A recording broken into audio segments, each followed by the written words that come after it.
Sir जिस पर ना झुक जाए उसे दर नहीं कहते, हर दर पर जो झुक जाए उसे सर नहीं कहते। मनुष्य अपनी इच्छा और अपनी मनोकामना पूर्ति के लिए मंदिर, मस्जिद, गुरुद्वारों में जाता है, अपना शीश झुकाता और प्रार्थना करता है, हे ईश्वर, हमारे जीवन में जितनी भी परेशानी आ रही है उनको दूर करके हमारी मनोकामना की पूर्ति करे। किंतु कई बार फिर भी लोगों की कोई कामना पूरी नहीं हो पाती, उनको सफलता हाथ रखती है और लोग कहते हैं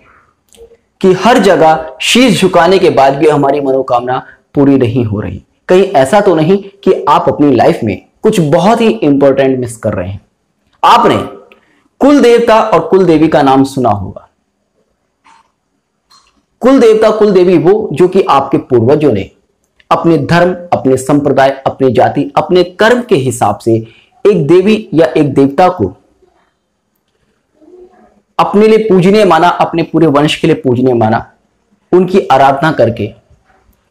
उनसे प्रार्थना की कि हमारे वंश की, हमारे कुल की देखभाल करे, हमारे वंश के लोगों की देखभाल करे, उनको समृद्धि प्रदान करे।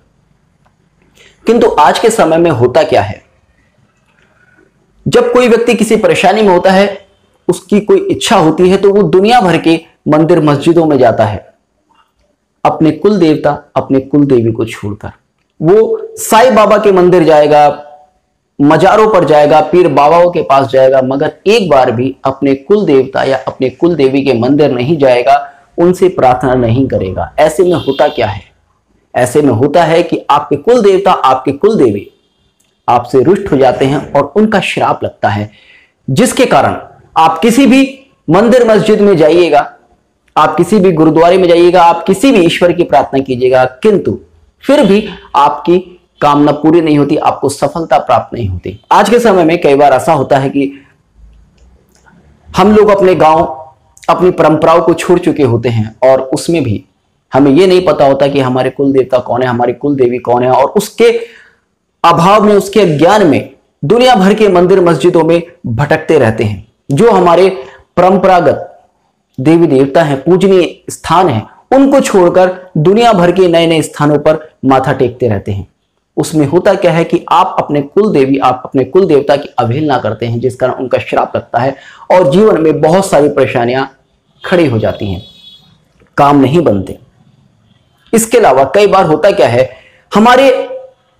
पूर्वजों ने अपने जन्म स्थानों पर कई बार मंदिरों की स्थापना की होती है, मूर्तियों की स्थापना की होती है, उनमें प्राण प्रतिष्ठा की होती है, और उनकी मृत्यु के पश्चात हम उन मंदिर, मस्जिद और उन मूर्तियों को छोड़कर आ जाते हैं और वहां पर उनकी कोई देखभाल करने वाला नहीं होता। ऐसे में क्योंकि वहां प्राण प्रतिष्ठा की गई है, पूरी विधि के साथ वहां पूजा की गई है, ऐसे में जब हम छोड़कर आ जाते हैं, वहां कोई उनकी देखभाल करने वाला नहीं होता,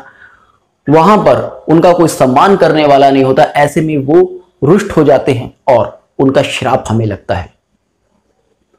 और ऐसी स्थिति में आप दुनिया के किसी भी देवी देवता की पूजा कर लीजिएगा, किंतु जब तक आपके कुल देवता, आपके कुल देवी प्रसन्न नहीं होंगे, तब तक